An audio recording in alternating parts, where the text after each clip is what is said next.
আজকে আমি গিয়েছিলাম কল্যাণী স্টেডিয়ামে ম্যাচ দেখতে মোহামেডান স্পোর্টিং ক্লাবে। আসসালামু আলাইকুম গাইস, আমি সাকিব।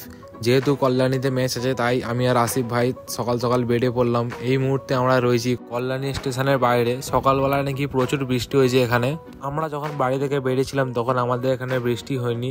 ট্রেন থেকে নেমে আমরা টিফিনটা করে নিলাম, তারপর আমরা টোটো ধরে কল্যাণী স্টেডিয়ামের দিকে যাচ্ছিলাম। আর তখনই দেখলাম রাস্তায় প্রচুর জল জমে গিয়েছে। এখন আমরা কল্যাণী স্টেডিয়ামের বাইরে আছি। এই মুহূর্তে আমরা রয়েছি কল্যাণী স্টেডিয়ামের ভিতরে। আমাদের মোহামেডান স্পোর্টিং ক্লাবের কোচ মেহরাজ উদ্দিন ওয়াডু মিটিং করছিল।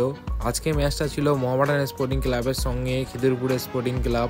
এটি হলো কলকাতা ফুটবল লিগ। এদিকে প্লেয়াররা প্র্যাকটিস করছিল আর এদিকে রেফারিরা বলগুলো চেক করছিল। তো কিছুক্ষণের মধ্যে ভরে গেল স্টেডিয়াম। সব দর্শকরা ওয়েট করছিল যে কখন প্লেয়াররা নামবে, কারণ অনেক লেট করে দিয়েছিল। এই মুহূর্তে প্লেয়াররা নেমে গেল মাঠে আর খেলাটাও চালু হয়ে গেল। খেলা শুরু 10 মিনিটের মধ্যেই খিদিরপুর গোল করে ফেললো একটা। তারই কিছুক্ষণ পর মোহামেডান স্পোর্টিং ক্লাব প্ল্যানটি পেয়ে গোল করে 1-1 করে দিল।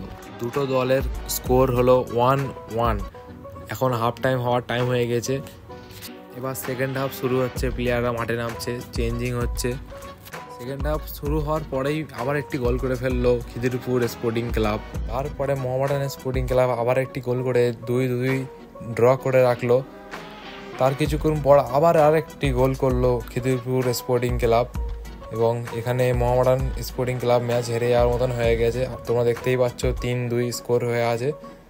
তো আজকের ম্যাচটা মোহামেডান স্পোর্টিং ক্লাব এখানে ম্যাচটা হেরে গেল। এরকম ভিডিও দেখার জন্য আমার চ্যানেলটা সাবস্ক্রাইব করে দাও।